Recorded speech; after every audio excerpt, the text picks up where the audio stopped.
Hi students, with regard to our chapter number 10 on bank audit, हमने 5 concept इससे पहले किए थे या कह लीजिए हैंड रिटन सारी ये रिवीजन हमने करी थी। आज हम एक इंपॉर्टेंट कॉन्सेप्ट पढ़ने जा रहे हैं, that is on advances. Do not forget, advances bank के लिए सबसे क्रूशियल क्या है? एसेट है, राइट? नेचुरल है, कहां जाएगा? बैलेंस शीट में जाएगा। तो सबसे पहले हम एक स्मॉल क्वेश्चन लेंगे, that is on types of advances.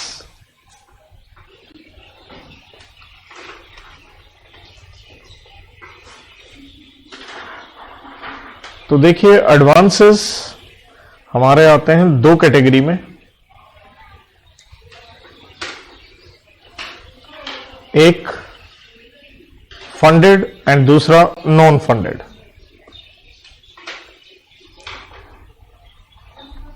आप एडवांस कहें या आप लोन कहें, एक ही बात है।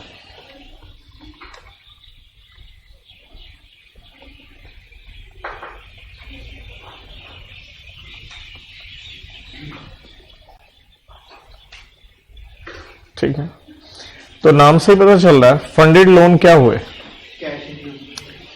तो यहां पे कैश आउटफ्लो है, एक्चुअल ट्रांसफर ऑफ फंड्स, मतलब बैंक से क्या हो रहा है? कैश फ्लो हो रहा है, आउटफ्लो हो रहा है। नेचुरल है, किसको हो रहा है? बोरोर को हो रहा है। और नॉन फंडेड लोन में आपने क्या ध्यान रखना है? The nice word is, non funded loan एक फैसिलिटी है। ये आपने एक फैसिलिटी दी है, नेचुरल है अगेन टू बोरोर, लेकिन फैसिलिटी है, नॉट एक्चुअल ट्रांसफर, जो कि बाद में हो सकता है। तो जी मेन आता है जी एग्जाम्पल्स इससे रिलेटेड। तो एग्जाम्पल में फंडेड लोन में आ गया आपका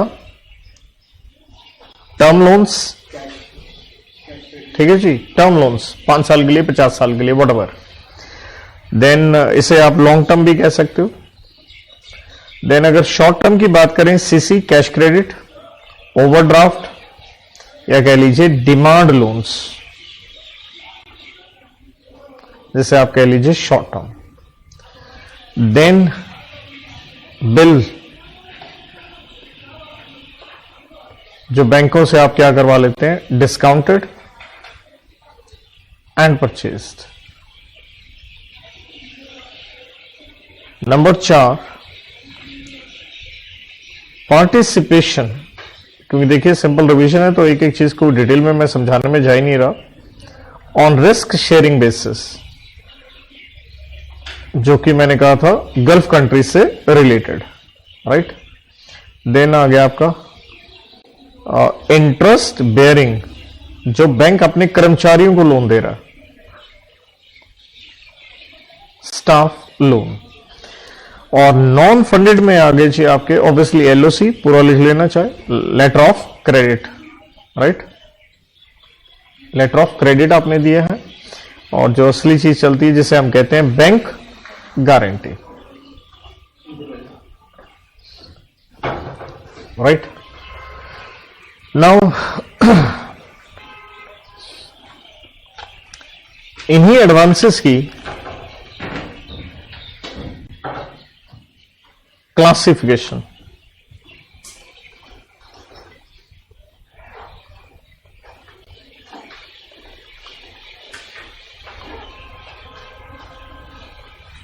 राइट? तो अगेन हम इसे दो कैटेगरी में बात करेंगे।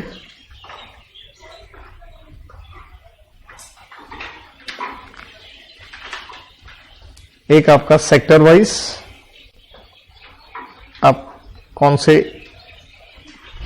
एरियाज के लिए, डेवलपमेंट के लिए आप पैसा दे रहे हो। और दूसरे हम बात करेंगे सिक्योरिटी वाइज, क्या आपने चीज गिरवी रखवाई है। तो सेक्टर वाइज में सबसे पहले आ गया जैसे आपका प्रायोरिटी सेक्टर।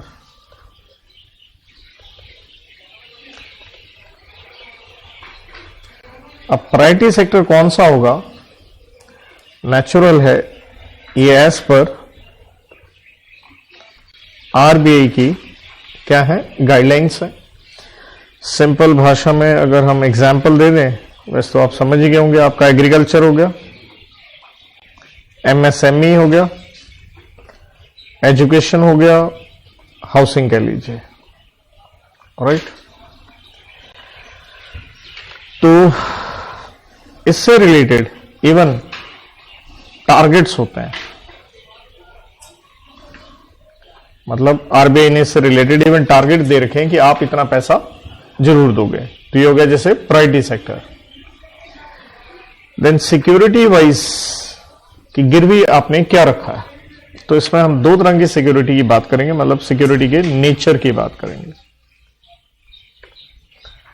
पहला प्राइमरी सिक्योरिटी, जिसका मतलब है मेन सिक्योरिटी जो आपने गिरवी रखी। प्राइमरी नाम दे सकते हैं, इसी को नाम आप दे सकते हैं प्रिंसिपल,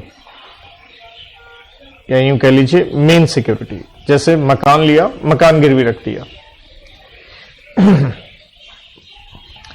अगेंस्ट विच, वो सिक्योरिटी जिसके खिलाफ, अगेंस्ट विच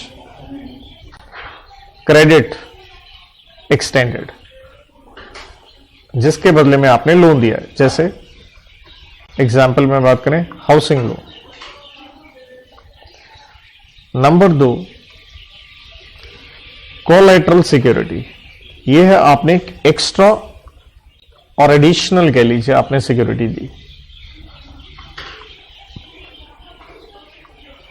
एडिशनल कह लें या एक्स्ट्रा, आपने सिक्योरिटी दी, राइट। कि हाउसिंग लोन लिया और उसी के लिए से आपने मान लीजिए गोल्ड भी क्या कर दिया, प्लेज कर दिया, right.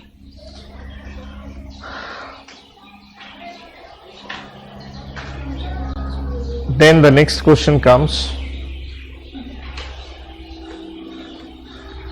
mode of creation of security, आप किस तरह से सिक्योरिटी को क्रिएट करेंगे।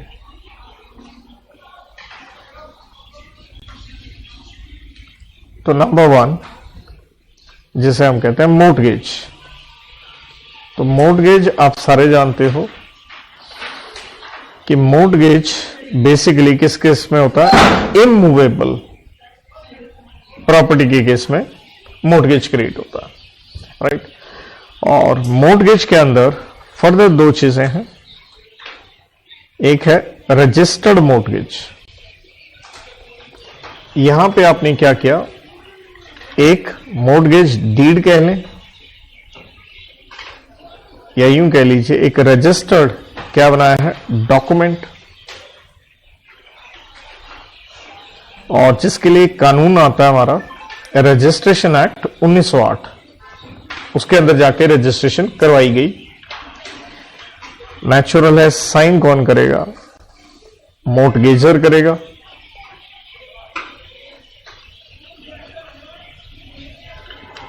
तो प्रॉपर्टी जो है वो क्या हो गई, इन फेवर ऑफ बैंक हो गई, और बैंक को हम यहां कह देंगे मोर्टगेजी,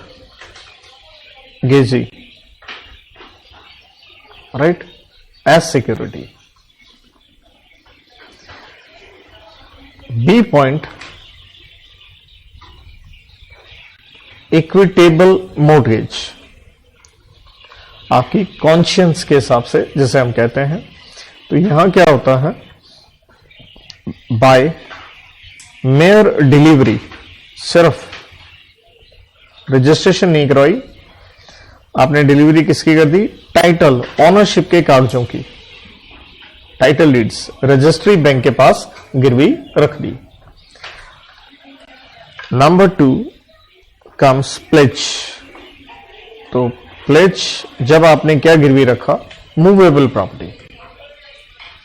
सो मूवेबल प्रॉपर्टी के केस में ये क्रिएट होता है, इसलिए प्लेज को हम क्या कहते हैं, आप कॉन्ट्रैक्ट एक्ट में ही पढ़ते हैं, ये इन्वॉल्व करेगा बेलमेंट, और बेलमेंट का ही मतलब क्या होता है, डिलीवरी ऑफ गुड्स। जैसे गोल्ड लोन लिया और गोल्ड आपने गिरवी रख दिया, तो यहां पे ध्यान क्या रखना है, जो पोजेशन है वो चला गया किसके पास, लेंडर के पास, जबकि ओनरशिप किसकी रहेगी, with borrower, before borrower. Thereafter comes hypothecation.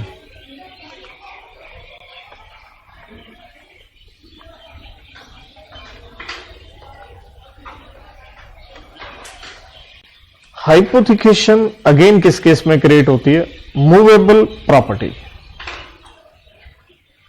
और इसमें पोजेशन एंड ओनरशिप दोनों की दोनों विद किसके पास रहती हैं, बोरोर के पास।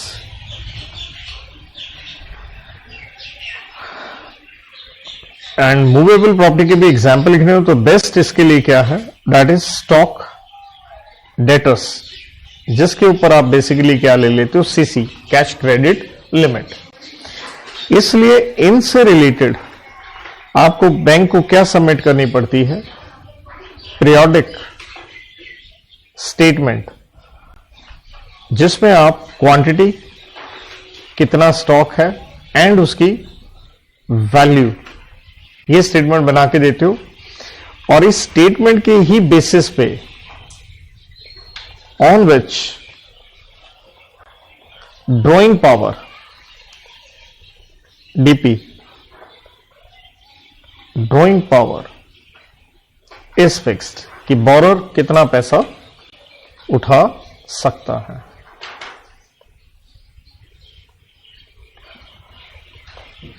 सो it's a equitable charge.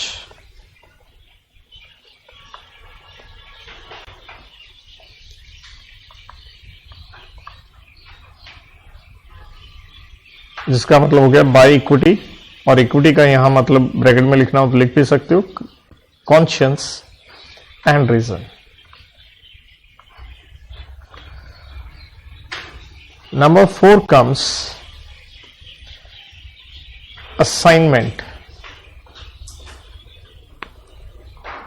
और assignment, the best example is LIC policy। तो पहली बात एग्जाम्पल जरूर इसका साथ में याद रखें, डेट इज या तो डेटर्स कह लो, और फेमस किस पे चलता है, LIC। तो यहां पे right is created in favour of assignee, क्योंकि आप बन गए असाइनर, कि बैंक उस पॉलिसी के पैसे कैश ऑन करवा सकती है, और जो राइट है वो एब्सोल्यूट राइट है, अब आपका हक बन जाएगा उसके ऊपर, और इसी को हम कहते हैं एक्शनेबल क्लेम्स।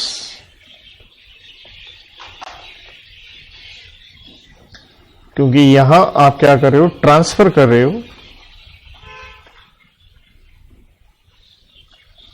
एग्जिस्टिंग, ये डेटर के लिहाज से आप ये पॉइंट समझ सकते हो, एग्जिस्टिंग और फ्यूचर डेट।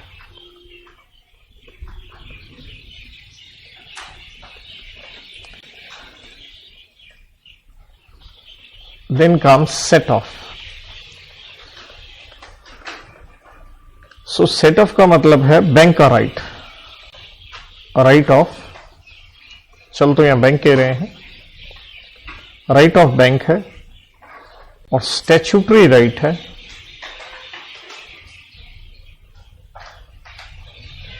किस चीज का राइट है?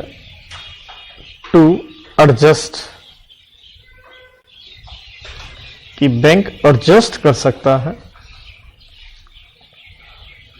क्या एडजस्ट कर सकता है? The debit balance in account against credit balance in another account of debtor कह लो या बोरर कह लो, कि एक लोन अकाउंट है, उसका पैसा आपने लोन लेना है और वो आप क्या कर लो,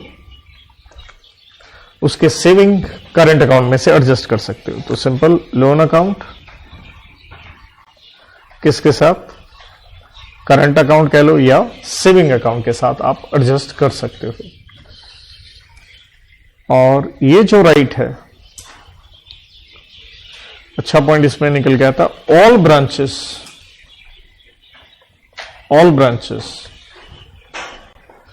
ऑफ बैंक treated as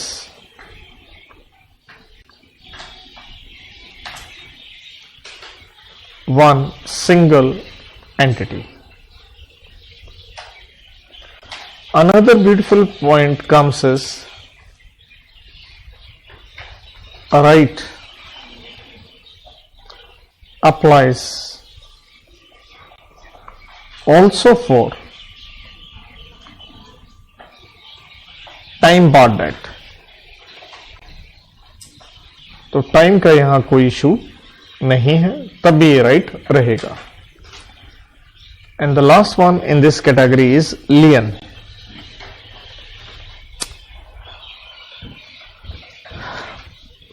तो लियन क्या है? टू रिटेन पोजेशन, बैंक अपने पास रख सकता है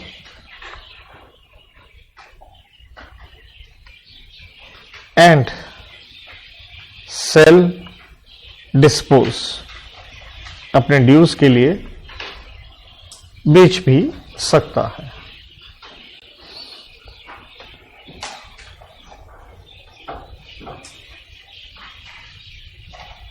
गुड्स कहो, सिक्योरिटी कहो ऑफ बोरर। नाउ सबसे इंपॉर्टेंट चीज अगला जो कंसेप्ट में आती है, उसका मैं एक थोड़ा सा कह लीजिए, हमारा चार्ट एक ढंग का बनना चाहिए ताकि वो कंसेप्ट आपको अच्छे से टिके। And this is very important.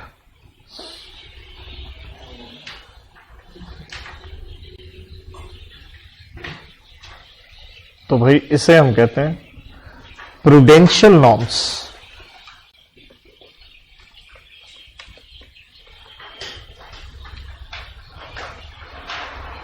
और ये नॉर्म्स कितने हैं? 3 हैं एंड बाय आरबीआई है।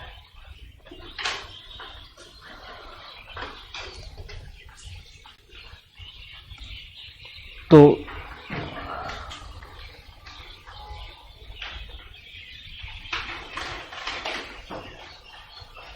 सबसे पहला नॉर्म की हम बात करेंगे,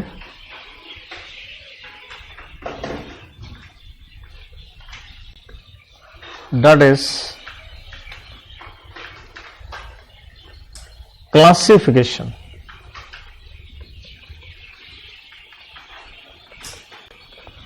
of A for advances। तो पहला पॉइंट है क्लासिफिकेशन ऑफ एडवांसेस, जिसे हम फर्दर 2 कैटेगरी में ब्रेक करेंगे।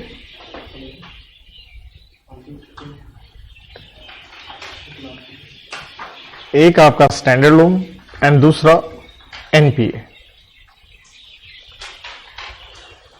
NPA loans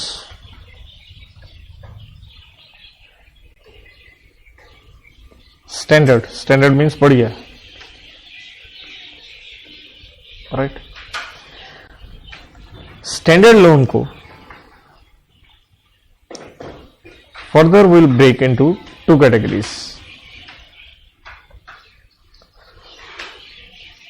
the number one is standard regular, मतलब सब कुछ मस्त चल रहा है. एंड इस तरफ सेकंड जो कैटेगरी है दैट इज SMA. और S का मतलब स्टैंडर्ड नहीं रहेगा, ये ध्यान रखिएगा. Special, M for mention and A for accounts. इस स्पेशल मेंशन अकाउंट को हम आगे 3 कैटेगरी में स्प्लिट करते हैं. और पहली कैटेगरी का नाम देंगे SMA0. और ये क्या है? ये है स्ट्रेस सिग्नल आने स्टार्ट हो गए. और ये स्ट्रेस क्यों आना स्टार्ट हो गया? और इसका एक टाइम पीरियड है 30 डेज, या यूं कह लीजिए फर्स्ट 30 डेज. और ये फर्स्ट 30 डेज कहां से काउंट हुए?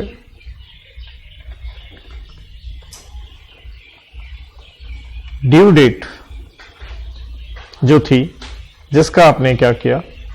डिफॉल्ट किया. तो पहले 30 दिन को हम नाम देते हैं जी स्ट्रेस, SMA0.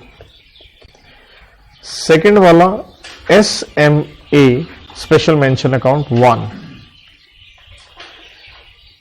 इसको हम ओवरड्यू कहते हैं. और इसका जो टाइम है वो नेचुरल है, नेक्स्ट 30 दिन ही है. एंड तीसरी कैटेगरी आ गई आपकी SMA2. अगेन ओवरड्यू है, और यहां पे है फिर से नेक्स्ट 30 दिन. गलती ना हो टोटल कर लीजिएगा, कितने दिन हो गए? 90 डेज हो गए यहां पे. राइट. तो NPA कब बनेगा? NPA बनेगा मोर देन 90 डेज का आपका डिफॉल्ट हो चुका है. अब इस NPA को फर्दर 3 कैटेगरी में अपन ब्रेक करेंगे. पहले को अपन नाम देते हैं सब स्टैंडर्ड. और ये सब स्टैंडर्ड रहता है 1 साल के लिए.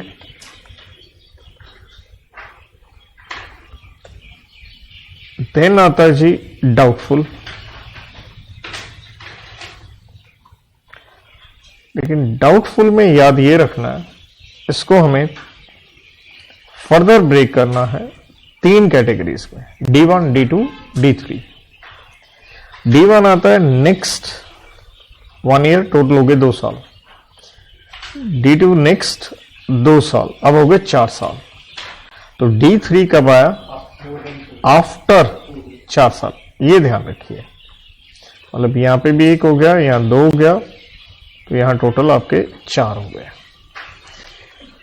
और इसी कैटेगरी में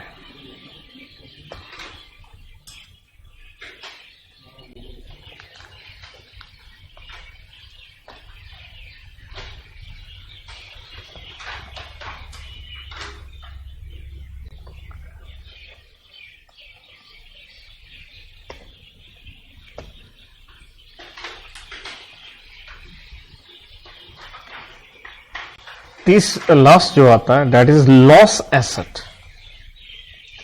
और लॉस एसेट का मतलब क्या है? No recovery irrespective of time. Time देखना ही नहीं, पैसा क्या हो गया? डूब गया.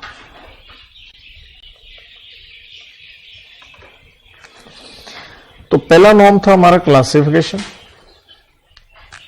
सेकंड जो अपना नॉर्म आता है उसे हम कहते हैं इनकम रिकॉग्निशन. इनकम को कैसे रिकॉग्नाइज करना है। तो स्टैंडर्ड लोन पे on accrual basis and NPA के ऊपर ऑन रिसीट कहो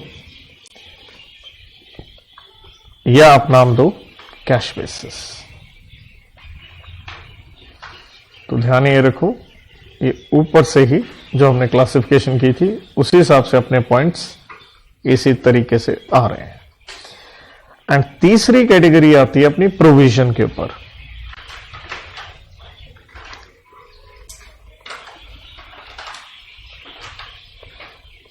प्रोविजन, प्रोविजनिंग नेचुरल है फॉर बैड डेट। तो भाई स्टैंडर्ड पे भी क्रिएट होगी 0.4%। एंड इस तरफ अगर हम आएंगे एनपीए पे, यहां थोड़ा सा आपको सिचुएशन मैनेज करनी है, दैट इज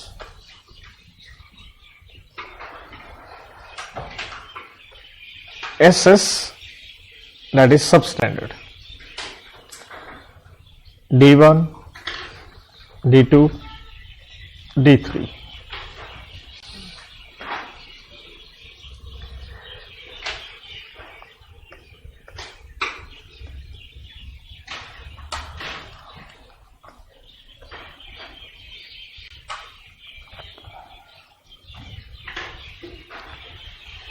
यहां पे दो चीजें होंगी, अगर सिक्योर्ड है या अनसिक्योर्ड है। सिक्योर्ड पे 15%, यहां 25, लेकिन 25 के अंदर 15 है, ये भी ध्यान रखें, 40 और आखिर में 100%। और अगर अनसिक्योर्ड है तो यहां 25 हो गया और बाकी हर जगह कह लीजिए 100 हो गया, तो बाद में वो 100 ही रहने वाला है। तो 3 नॉर्म्स थे, हमने यहां कवर अप कर दिए। लेकिन अब जानना जरूरी है एनपीए, वैसे तो मोटा मोटा लिख दिया कि 90 डेज के बाद, but still I hope so लिख लिया होगा। ओके, सो तो बेटा एनपीए की आपकी हैं 3 सिचुएशन। एनपीए कब कहेंगे? पहला पॉइंट है मोर देन 90 दिन हो चुके हैं और पैसा नहीं आया, ओवर ड्यू। अब भाई ओवर ड्यू का मतलब क्या है? इफ अनपेड है पैसा ऑन ड्यू डेट, लेकिन इंपॉर्टेंट ध्यान रखिएगा, ड्यू डेट फिक्स किसने करी है? फिक्स करी है बैंक ने। जिस दिन बैंक ने फिक्स की, पैसे नहीं आए, तब हम कहेंगे एनपीए।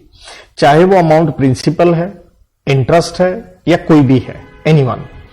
ये मोर देन 90 दिन ओवर ड्यू लगता है, या तो टर्म लोन दिया है आपने या बिल परचेज्ड एंड डिस्काउंटेड। क्योंकि एनपीए का एक और पॉइंट आ जाता है, मतलब कहने का मतलब है इसके अंदर ये ध्यान रखिएगा, यहां पे ये 2 सब पॉइंट बन गए। क्योंकि अगर स्टडी मैट में देखते हैं टोटल 3 बना के दे रखे हैं, लेकिन मैंने इसको इजी करके आपको लिया है। दूसरा क्या है? अकाउंट रिमेन्स ओ आउट ऑफ ऑर्डर। ये है किससे रिलेटेड? एज टू, ध्यान रखिएगा, सीसी एंड ओवरड्राफ्ट से रिलेटेड है, आउट ऑफ ऑर्डर है। अब आउट ऑफ ऑर्डर वर्ड हमें सीखना पड़ेगा। आउट ऑफ ऑर्डर क्या है? इसके अंदर है 3 में से कोई भी एक सिचुएशन लगी, हम आउट ऑफ ऑर्डर कहेंगे। पहला, आउटस्टैंडिंग बैलेंस, मतलब जो सीसीओडी का पैसा आपने उठाया उसका जो बैलेंस है वो इन एक्सेस है, ज्यादा है, किससे?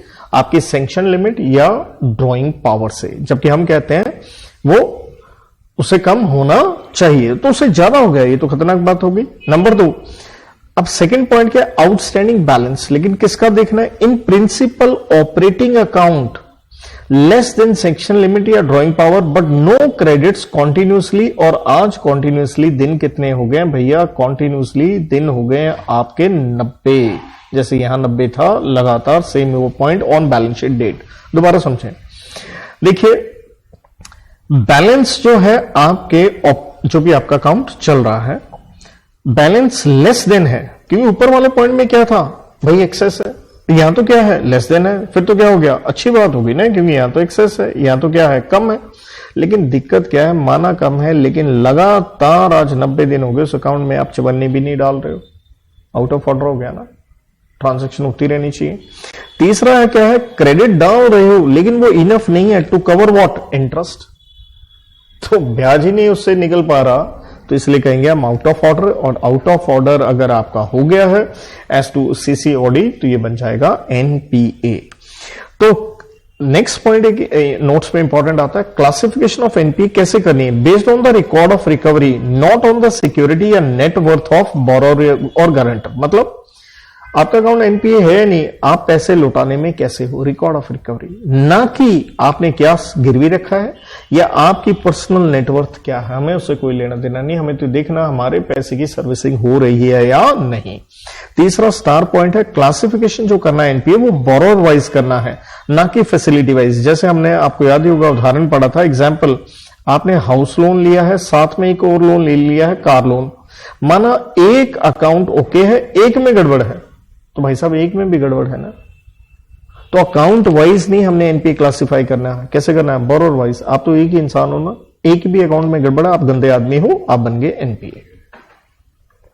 नेक्स्ट पॉइंट हमारा आता है सीजी गारंटेड एडवांसेस। मतलब यहां इंपॉर्टेंट जो वर्ड आपने ध्यान रखना है वो है सेंट्रल गवर्नमेंट, स्टेट गवर्नमेंट की बात नहीं है, ये पक्का याद रखिएगा। नॉट एसजी, स्टेट गवर्नमेंट की बात नहीं हो रही, सेंट्रल गवर्नमेंट की बात हो रही है, उसने गारंटी दी है।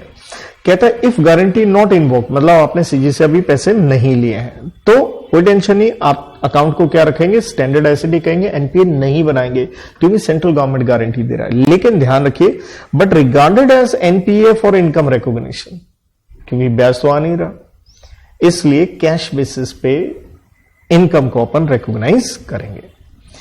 नेक्स्ट छोटा सा कंसेप्ट आता है accounts regularise near balance sheet date. ये क्या है, मैनेजर ने आपके, बैंक मैनेजर ने आपके साथ सेटिंग करी। होता क्या है, बैंक मैनेजर की ऑब्वियसली रेपुटेशन खराब होती है जब एनपीए हो जाते हैं, तो उसने कहा भाई साहब मेरे को क्या दे दो, चेक दे दो, बैलेंस शीट डेट से पहले 25 मार्च को। चेक की वैलिडिटी आप सारे जानते हो 3 महीने। आप तो कहते हो मेरे पास पैसे नहीं, कहते यार एक बार चेक दे देना। तो 31 मार्च को वो बुक्स में क्या दिखा देगा कि अकाउंट क्या है, रेगुलर है, और अगले साल अप्रैल में ऑब्वियसली वो बाउंस होगा तो फिर एनपीए आके खड़ा हो जाएगा। तो इसलिए कह रहा है few credits before balance sheet date to be handled with care as auditor. Account indicates inherent weakness, हमें शुरू से मालूम है ये पैसे तो टाइम पे देता नहीं है, on the basis of available data, जो हमारे पास डाटा है, तो इसलिए मान लेना चाहिए एज एनपीए, क्योंकि ब्रांच के मैनेजर ने आपके साथ क्या किया है, कोल्यूजन किया है विद, ऑब्वियसली बी का मतलब यहां क्या आ गया, बोरोर के साथ उसने सेटिंग करी है टू अवॉइड क्या, एनपीए। इफ सम ट्रांजैक्शंस, कब पता चला आपको, अगर रिवर्स हो गई हैं during first few days after what balance sheet date, कि अप्रैल में दिख रहा है, वो तो फिर से क्या हो गया, बाउंस हो गया। देन कंसोर्टियम एडवांस हमने देखा था, कुछ बैंकों ने मिलकर आपको फंडिंग करी है, जो सबसे बड़ा बैंक है उसको हम कहते हैं लेड बैंक। तो कहता है बाय 2 और more banks, bank with higher share को हम नाम देंगे लेड बैंक। ज्वाइंट क्या होगा, अप्रेसल मींस चेक करोगे आप, ज्वाइंट कंट्रोल रहेगा, ज्वाइंट मॉनिटरिंग रहेगी। लेकिन एक इंटरेस्टिंग चीज, अगर B4 यहां बोरोर है, बोरोर ने आपको पैसे दिए, अलग अलग बैंकों ने मिलकर दिया, अलग अलग को दे दे बात खत्म हो गई, लेकिन बोरोर ने पैसा दिया एक ही बैंक को, pooled with one bank and that bank, लेकिन जिस एक बैंक को पैसे दिए हैं वो आपका हिस्सा नहीं दे रहा, not parting with share of others. तो इसलिए इंडिविजुअल बैंक, मतलब जैसे मैंने हिंदी में कहा था, अपना अपना देखो, individual bank to treat it as NPA. एक बैंक के पास आ गया, वो नहीं दे रहा आपको, तो भाई आपके पास तो आए नहीं, आप तो एनपीए बना दो भैया कि मेरे को इस अकाउंट के पैसे नहीं आए। Then erosion in the value of security, मतलब जो सिक्योरिटी दी थी उसकी वैल्यू गिर गई, ग्रेजुअल डिस्ट्रक्शन या डिमिनिशन कह लो, धीरे धीरे वैल्यू कम होती जा रही है। कहता तो यहां पे ये सही नहीं होगा, प्रूडेंट नहीं होगा कि follow stages of asset classification. जैसे हम पढ़ के आए थे, जैसे हमने स्टैंडर्ड एसेट में भी जो SM0, SM1, 2, 30 करके 90, फिर एनपीए, तो कहता वो स्टेजेस वैसे जाओ मत, स्ट्रेट अवे आप उसको क्या दिखाओ, डाउटफुल या लॉस एसेट। तो अगर डाउटफुल है तो प्रोविजनिंग तो करोगे, ठीक है, एंड प्रोविजनिंग इफ, तो कब दिखाना है डाउटफुल, कब दिखाना है उसे लॉस एसेट। तो कहते हैं realisable value of security is less than 50% of value of security. मतलब अगर 100 करोड़ की सिक्योरिटी थी, आज उसकी वैल्यू 40 करोड़ रहेगी, तो लेस देन 50% होगी। ऐसी स्थिति में डाउटफुल दिखा दो एंड प्रोविजनिंग क्रिएट करो। लेकिन लॉस कब दिखाना है, अगर रियलाइजेबल वैल्यू लेस देन 10% है, लेकिन किसका, दैट इज वेरी इंपॉर्टेंट। यहां वैल्यू ऑफ सिक्योरिटी वर्ड था, ये ध्यान रखिएगा, ऑफ किसका, लेकिन यहां ऑफ अलग हो गया, आउटस्टैंडिंग बैलेंस इन लोन अकाउंट। मतलब जैसे लोन लिया 100 करोड़ का और आज के दिन लोन रह गया 10 करोड़ का, ठीक है जी, तो आउटस्टैंडिंग बैलेंस इन लोन अकाउंट है 10 करोड़, लेकिन सिक्योरिटी बेच करके पैसा कितना आ रहा है, 10% से भी कम, किसका, जो लोन का बैलेंस है। दैट मीन्स 10% वो 1 करोड़, 70 लाख आ रहे हैं। लोन तो 10 करोड़ का खड़ा, स्टेट में लॉस एसेट दिखा दो।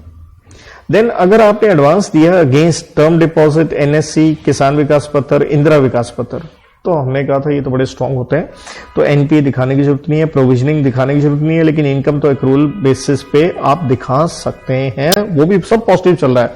लेकिन कंडीशन क्या है, if adequate margin is available, क्योंकि देखो इनके ऊपर ऑलरेडी इंटरेस्ट आता रहता है, तो उसकी भी उससे इंटरेस्ट की प्रोसेसिंग हो जाती है, तो इसलिए एडिक्वेट मार्जिन होना चाहिए, कोई टेंशन नहीं। देन एग्रीकल्चरल एडवांसेस, और उसमें क्या दिक्कत आ गई, नेचुरल कैलामिटी, किसानों को मार पड़ती रहती है, एग्रीकल्चर एडवांस आपने दे रखा है।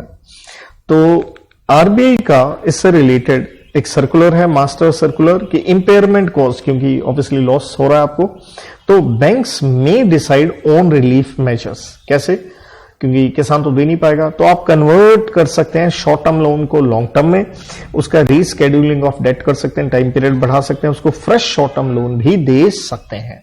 लेकिन अब क्या हुआ, जो रीस्केड्यूलिंग हुई है, अब एनपीए का क्लासिफिकेशन एज पर क्या दिखाओगे, पुराने तरीके से नहीं, एज पर रीस्केड्यूल्ड टर्म्स। देन आपने एडवांस दिया स्टाफ को, तो यहां हमने 2 हिस्से किए थे, बैंक का स्टाफ उसको लोन दिया, तो लोन कैसे दिया, एज बैंकर दिया है या एज एम्प्लॉयर दिया है, तो उससे क्या है, बैलेंस शीट में कैसे दिखाना है उसके ऊपर इंपैक्ट है। तो देखिए अगर एज बैंकर दिया है तो हम उसे बैलेंस शीट में पार्ट ऑफ एडवांसेस दिखाएंगे, लेकिन एज एम्प्लॉयर दिया है तो पार्ट ऑफ अदर एसेट्स। जैसे मैंने कहा था कि भाई साहब बैलेंस शीट के क्या है भैया, स्केड्यूल्स हैं 12, तो एडवांस अलग से है, अदर एसेट अलग से है, तो उसमें चेंज करके दिखाना, बस ये ध्यान रखना है।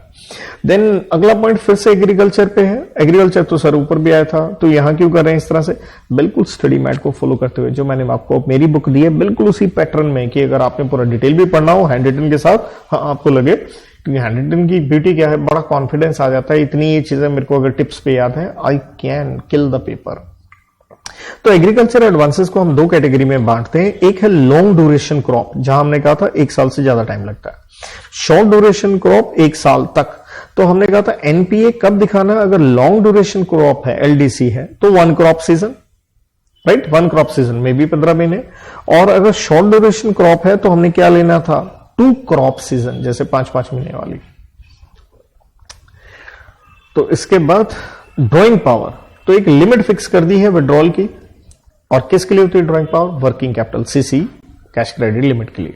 कैलकुलेशन कैसे होगा, on the basis of primary security, जो मेन सिक्योरिटी आपने दी है, राइट, उसके हिसाब से लेस क्या, क्योंकि सेफ्टी मार्जिन एक बैंक मेंटेन करेगा ऑन अ पर्टिकुलर डेट। ध्यान रखिए ये डिफरेंट है किससे, सैंक्शन लिमिट से, क्योंकि सैंक्शन लिमिट में एक अमाउंट क्या हो जाता है, फिक्स हो जाता है, राइट, कि इतना amount. Again sanction limit, CC, OD, आपका वही जैसे हमने कहा था लेटर ऑफ क्रेडिट, ये नॉन फंडेड एडवांसेस जो हमने एलओसी वगैरह ये पढ़ा, बैंक गारंटी, वो ये उनके लिए एक फिक्स अमाउंट हो जाता है। Then all accounts to be kept within both drawing power and sanction limit, whichever is what, हम यही कहते हैं लेस रखेंगे उसके अंदर, विद इन। तो विद इन का मतलब भी क्या हो गया, ध्यान रखें ये विच एवर इज क्या लेके चले आप, लेस, राइट। अगर एक्सीड हो गया तो भैया बैंक कि मैंने कहा था ब्रांच ही काम करती है लोन देने का, तो अपनी कंट्रोलिंग अथॉरिटी कौन है, हेड ऑफिस, उसे आप इन्फॉर्म करो। तो बैंक की ड्यूटीज क्या है इससे रिलेटेड, आपने सीसी के लिए लोन दिया है, वर्किंग कैपिटल के लिए दिया है, तो आप देखिए एडिक्वेसी ऑफ करंट एसेट्स, आप देखिए स्टॉक स्टेटमेंट आप लीजिए उनसे, क्योंकि स्टॉक हाइपोथिकेशन क्रिएट हुआ होगा, और अगर बिग बिजनेस है तो 3 महीने की ले लीजिए, वरना आप मंथली भी ले सकते हैं। इरेगुलर अकाउंट नेचुरल है, अगर नहीं आई है तो अगर मोर देन 3 महीने हो गए हैं। अब कंप्यूट कौन करेगा डीपी, ये डिसाइड करेगा board of director of bank, साथ में स्टैट्यूटरी ऑडिटर, प्लस मतलब and, to decide, to scrutinise. Obviously auditor क्या देखेगा, उसके लिए चेक करेगा मंथली स्टॉक स्टेटमेंट, तो आप देखोगे मंथली, बिग बिजनेसेस में हमने कह दिया था 3 महीने। और स्टॉक ऑडिट कब किया जाता है, ये बहुत इंपॉर्टेंट है, फंडेड एक्सपोजर, मतलब एक्चुअल में कैश दिया गया है और उसकी वैल्यू क्या है, मोर देन 5 करोड़, तो स्टॉक ऑडिट करना मैंडेटरी है। देन आ गया ऑडिट करना है, नेचुरल है किस चीज का करना है, हमें एडवांसेस का ऑडिट करना है, ऑडिटर साहब करेंगे। तो ऑडिटर तो हमेशा ही भूखा किसका, कागजों का, तो एविडेंसेस लेके आएंगे एज टू व्हाट, सारे पॉइंट असर्शन से रिलेटेड है, जैसे एग्जिस्टेंस से रिलेटेड। एडवांस है, कहां दिख रहा होगा, बैलेंस शीट डेट तो है या नहीं, इसलिए आप देखिए जितना भी उसका जो अमाउंट है एडवांसेस का, जो आउटस्टैंडिंग है वो उसके अंदर है भी या नहीं।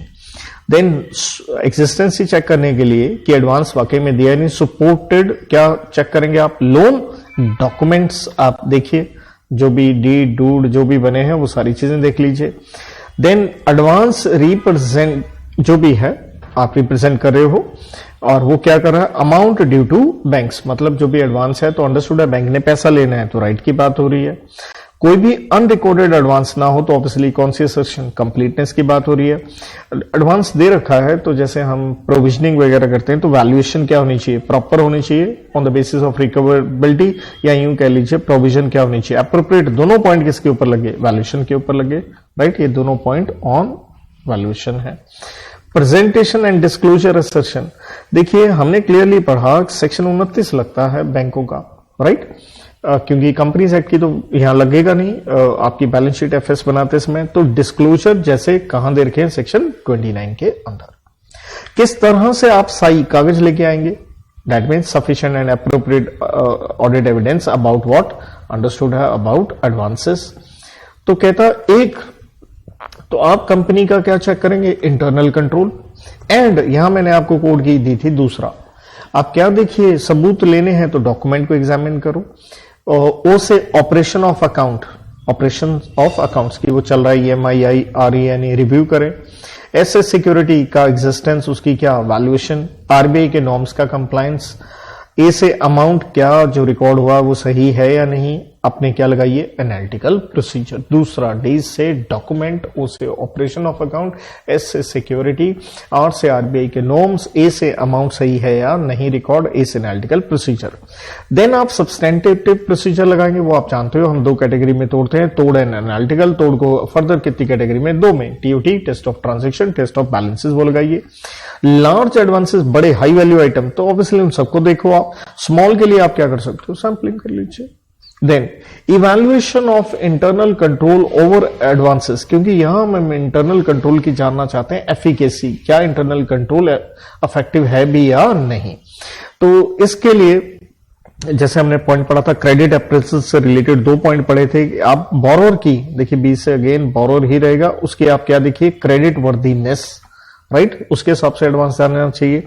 देन अप्रेसल करें, नेचुरल है किस चीज का अप्रेसल करें, जो भी नेसेसरी क्या है, the word is necessary, document देखें आप। यूटिलाइजेशन, जिस कार्य के लिए अगले लोन लिया उसमें यूज होना चाहिए, and use of funds. Secured asset की सफिशिएंट, उससे रिलेटेड क्या हो, मार्जिन, एडिक्वेट सिक्योरिटी मेंटेन हो। इमूवेबल प्रॉपर्टी है तो उसकी रजिस्ट्रेशन, अगर सिक्योरिटीज वगैरह हैं तो प्लेज क्रिएट की गई हो। एनुअल रिव्यू कीजिए ऑफ एडवांस अकाउंट्स, उनके ऑपरेशन से related. Then internal control about CC, cash credit से रिलेटेड, यहाँ 4 पॉइंट आ जाते हैं कि हाँ कोई गुड्स हैं तो उनकी इंस्पेक्शन कीजिए, टेस्ट चेक कीजिए। ड्राइंग पावर का रजिस्टर अपडेट करें एवरी मंथ, और क्या होना चाहिए, सैंक्शन लिमिट और DP विचएवर इज लेस से होनी चाहिए। अगर वो हायर हो जाए नोटिस देंगे आप कंट्रोलिंग अथॉरिटी, जिसका मतलब है HO को। तो विद दिस ये कंसेप्ट अपना क्या होता है यहाँ पे समाप्त। Thank you.